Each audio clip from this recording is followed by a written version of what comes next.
This series that we've been involved in has been about war. And I know it's not something that you've had an idea about as far as getting used to the concept of war. Probably for most of your religious life, you've been thinking about the day that you would be baptized. That was always sort of a goal, I'm sure. The day came when that happened. And you understood you now became a part of the body of Christ.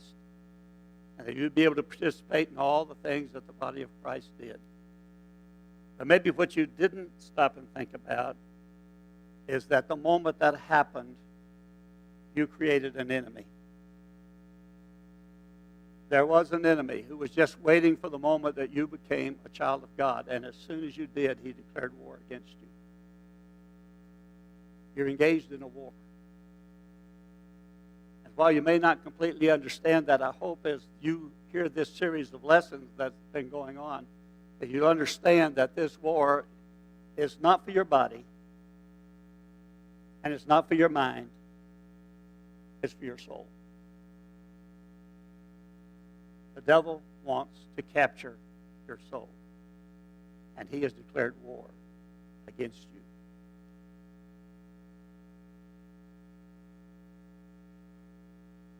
Some of us may be old enough to remember either directly or indirectly December 8th, 1941, when President Roosevelt asked Congress to declare war on Japan, which was quickly followed by the Germans declaring war on us. And so many of us who are my age or older grew up in the middle of that conflict. And we knew from all the things that we had to go through and sacrifice and do without a little bit about what war was like. But we never saw it up close and personal like people who are in the Middle East are seeing it today.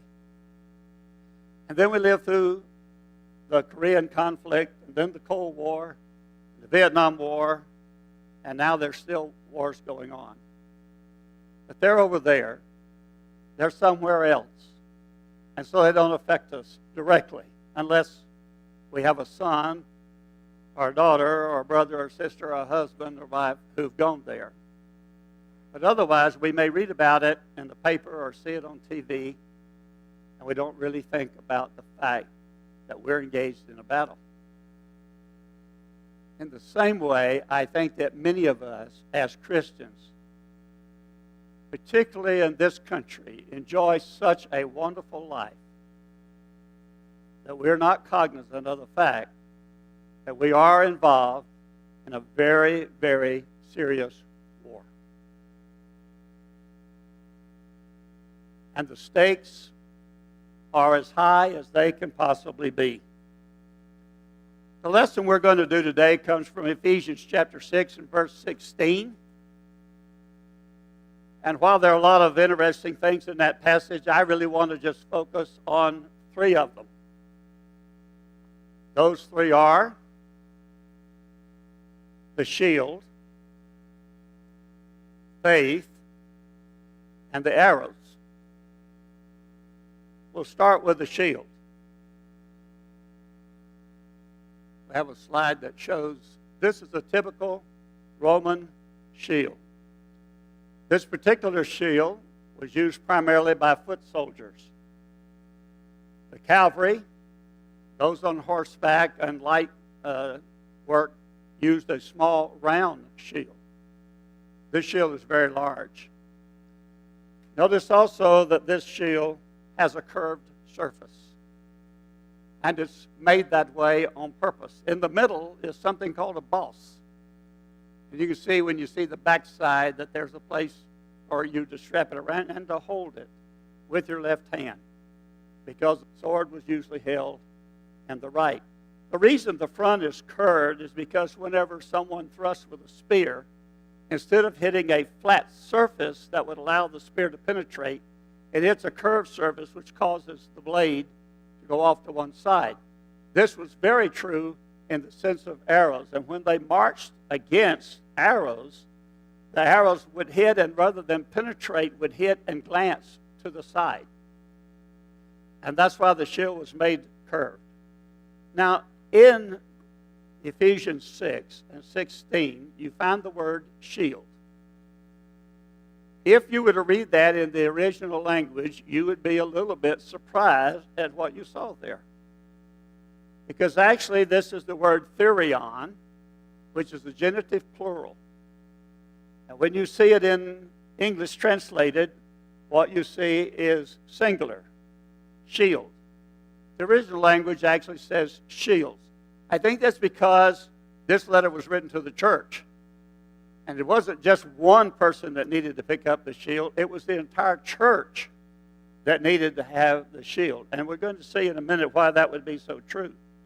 Now, therion, that genitive plural, actually comes from a noun, the singular part of that noun, thuro. If you go look that word up, you will find that the correct translation of the word is door. So really what you have in this passage is take up the door of faith. But if you're a soldier, that doesn't make much sense. You don't really think about soldiers going into battle holding a door. So wherever you find this word in the Bible, it's always translated shield. But it tells us that this is not a small shield, because it's the size of a door. These shields were anywhere between 2.5 times 4 to 3 times 6. And a man of average height in those days was about 5'2" or 3", and he could very well hide behind that shield. And so that concept of door simply says to us this was a very large shield. Now, what was the shield made of? Well, at first they were made of wood, then they were made with a metal frame, and then eventually they were made with a sheet of some form of metal. But when they were first made, they were made with a wooden curved surface and then covered with leather.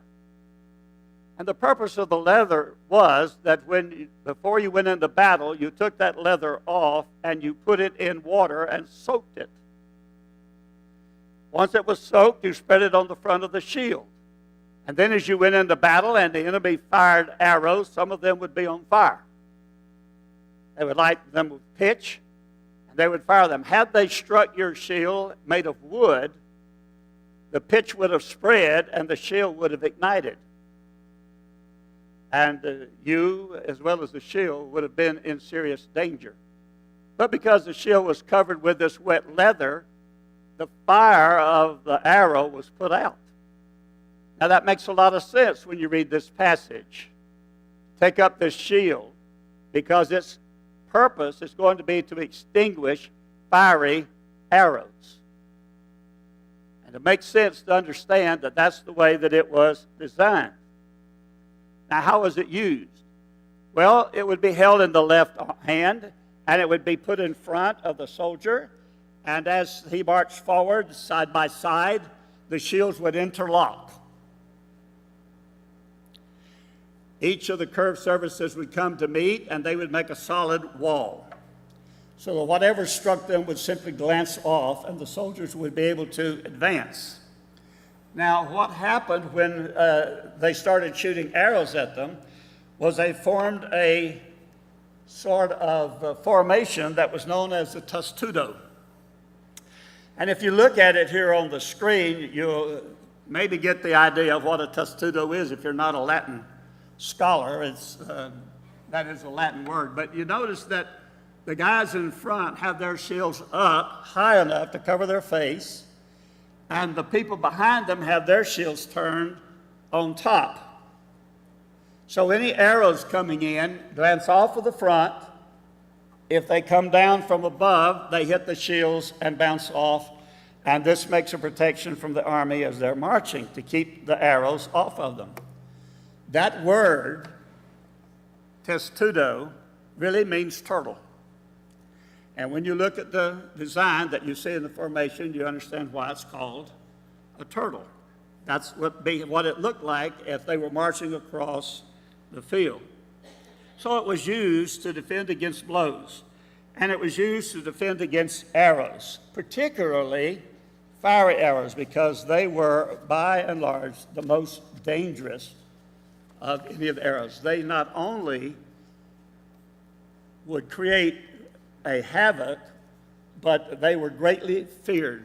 Being burned was worse than being stabbed. The second thing we notice in this passage is faith. When we start talking about faith, we immediately probably are drawn to Hebrews chapter 11 and verse 1, which basically is what we've always known as a sort of definition of faith. And in that passage, what we find out is faith is confidence in hope. That is, we have a hope that is so strong a hope that we view it as being reality. Now, I did forget one thing. I hope you will forgive me. I wanted you to be as comfortable as possible today, knowing that Brian was not here and you had a substitute preacher, and it just, everything was a little bit different. And so I intended to tell you a joke, because he always starts the sermon with a joke. So there was this guy named Jack, and he was walking along the edge of a cliff. And he got too close to the edge, and he fell off. And as he was falling, he came upon a limb, and he grabbed the limb, and he was just hanging there on the side of the cliff, holding on to the limb. And he looked below him, and the canyon floor was way, way down there, and the side of the wall was very sheer. He was in desperate circumstances.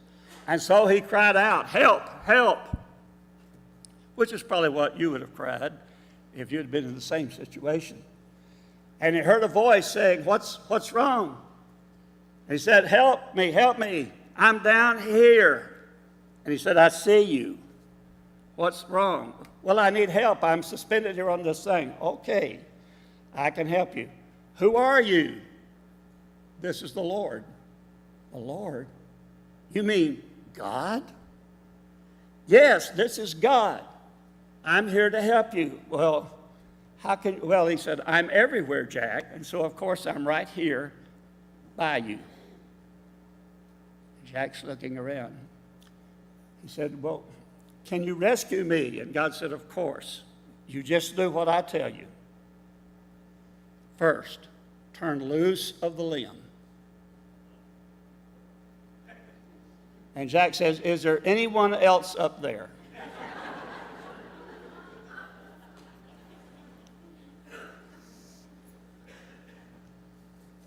So what is faith?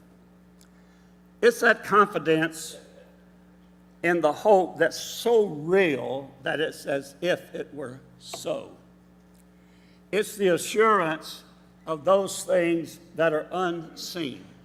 We just know them. In other words, one way to look at it, and I think this is the best way to look at it, is trust.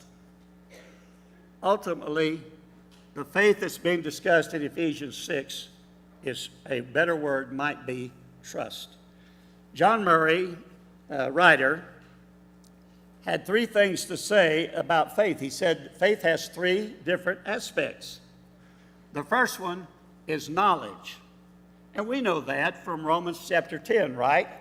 How can they believe unless they hear? And how can they hear unless someone tell them? The word is preach, but it could mean teach or just reveal the truth. And so we understand that one of the aspects of faith is, first of all, you have to know about God. You have to know what God has done. You have to know what God is doing. And before you can ever believe that God will do that for you, you have to know that God has done that for others. The second thing he says is that faith is conviction. In other words, not only do you know that these are the things that God can do, but you believe that he does them. You believe that he actually does those things. And from that comes the concept of trust. Now, you don't get trust immediately. Trust comes from trying the conviction and the knowledge over and over and over again. The more you learn, the more convicted you are, the more trust you have. And eventually that trust becomes so strong that it becomes a shield. A curved shield that's fireproofed and protects you. So first you must hear, then you must learn, and then you begin the process of believing, and then your belief comes trust, and then these steps are repeated over and over and over again. That's why elders and other leaders in the church are always dismayed when our Sunday morning attendance at a worship service like this can be 400 people and our Bible study attendance can be 200. Because that means that half of you who are in this audience did not avail yourself of the opportunity of learning more knowledge about God, which means that your confidence could not grow, which means that your faith could not develop into trust. When we don't come to classes and study and learn, when we don't take advantage of every opportunity we have to grow in our faith, then we lose an opportunity, and our faith can never be strong enough to stop fiery darts. Now, I don't say that in a personal sense to make any of you feel bad. I just believe it's the truth, that faith comes from hearing, and that you're not hearing if you're home listening to the radio or doing something else. The word is being taught here. And for your faith to grow, you need to be a participant in what's being taught. And you need to be one who is helping to teach others at the same time. Therefore, your shield becomes stronger and larger, and the fireproofing gets thicker and thicker. Now, make no mistake about it. The fiery arrows are coming. They're coming. They're as sure as sunrise and sunset. The arrows are coming. The minute you take up the cross, an arrow is going to be launched against you. Satan has declared all-out war. And he does that with flaming arrows. Those arrows may take different forms. Some of them may just be temptations to disobey. Some of them may be troubles that come your way and trials that you have to go through. And you look at those things and your faith wavers because you wonder, why is all of this happening to me? That's why the story of Job is so beautiful. All these things are happening to Job. Arrows are flying all around him. But Job's faith is so strong that he's like one of the guys in the middle of that turtle that we saw. The arrows are just bouncing off of Job. And they can bounce off of you and me as well. But not unless our faith is strong. Probably one of the largest, or maybe one of the greatest arrows that's being thrown at us in the century in which we live is doubt. Now, that's not new, but it is being done in a very strong way today. In fact, it's so unnew that it was the first thing that happened when Satan entered the garden. First thing he said was, "Did God say?" Did God say? Can I throw a little doubt on you, Eve? Can I put a little doubt in your mind, Adam? Did God really say that? And so it is that he tries to surround us with doubt. We are surrounded by skepticism. This is the age of skepticism. People don't want to believe. They find every possible reason not to believe. And they're always saying, did God really say? And they say, no, you can't trust God. You can't trust the Bible. And they will say everything between, number one, there is no hell. That is a very prominent doctrine today. And you may hear that. That is an arrow that the devil is using to convince us that it's okay. God loves us so much he would not allow us to go to hell. And therefore, that permits us to do or to think whatever we want. Because ultimately, there is no punishment. Ultimately, God's going to save all of us regardless of how we act. Now, you can move that skepticism all along the scale till you get to the highest point, which you now will hear in college and on television: there is no God. People are bold enough to just come out and say it. There is no God. It's being taught in school, every place of higher learning, unless maybe it's a private school in which they're careful to see that that doesn't happen. But if it's public, it's being taught. Now, what is Satan doing? Satan is waiting for us to lower our shield. Just a slight doubt. Drop the shield just a little and leave room for the arrow to come in. When we read and hear and watch those things that do not build faith, they undermine faith. What we see on television, what we read in books, what we watch at the movies, what we listen to on the radio, all are affecting us. You see, it's through learning, through knowledge and learning that we gain faith. It is also through knowledge and learning that we lose faith. What is the difference? The difference is whether the learning is being taught by God or being taught by the devil. When we spend the maximum of our time listening to the devil, our faith will shrink and the arrows will get in. And they will begin a fire that ends in hell. Satan wants us to put it down. Just lay your shield down. You don't need to trust in God. You can have everything you want in this life. And so we have plenty. We have lots of everything. Whatever our heart desires can actually be obtained now in this life, in this place. But when we do that, we lay our shield down. And when we lay our shield down, we allow the darts to penetrate us. We begin to look a lot like a pincushion with big arrows. Satan wants our shields to weaken. How does our shield weaken?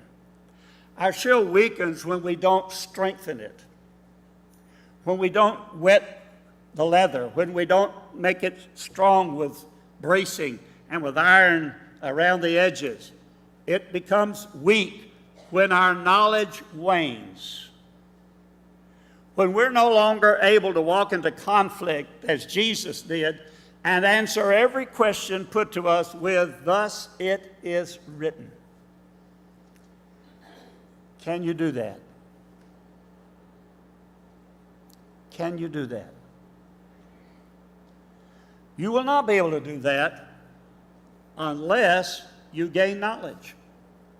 You will not gain knowledge unless you study, unless you open the Bible, unless you read, unless you let others help you with what you read.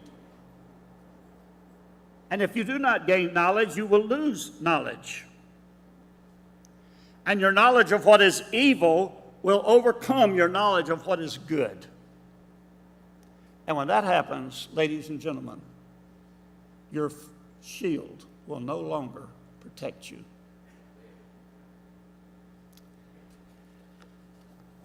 I don't know where you are today in your walk of faith. I do know this, that you cannot ignore the fact that you are at war. And while we live such peaceful lives, we get ourselves fooled into thinking that the devil has forgotten about us. That we have been so strong that he's turned away and left us, but he never gives up. He never quits. He never writes you off. He is always persistently and consistently attacking. If you don't wear the whole armor of God, your chances of standing against him are very weak. What about your faith today?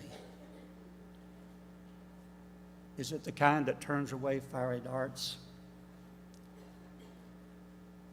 If not, can I encourage you to begin studying with all your might, that your faith may grow and build and become stronger, because if you don't, you're going to lose this war. This war is real.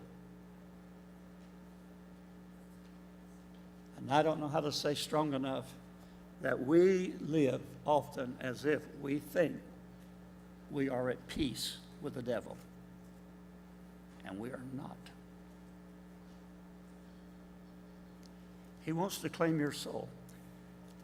If you've never given yourself to Christ, he will claim your soul unless you do.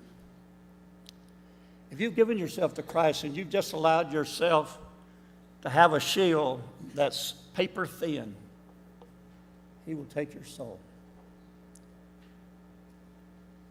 As we stand in a moment and sing, I want you to think seriously about where you stand. If you haven't obeyed Christ, this would be a good time to do it. If you find yourself weak and wavering, there's a whole group of people here who are willing to assist you in growing stronger. Why not make a resolution in your mind that you're going to build the strongest shield you possibly can around yourself and your family? And if we can help you with that, we'd like to do it if you'll come while we stand.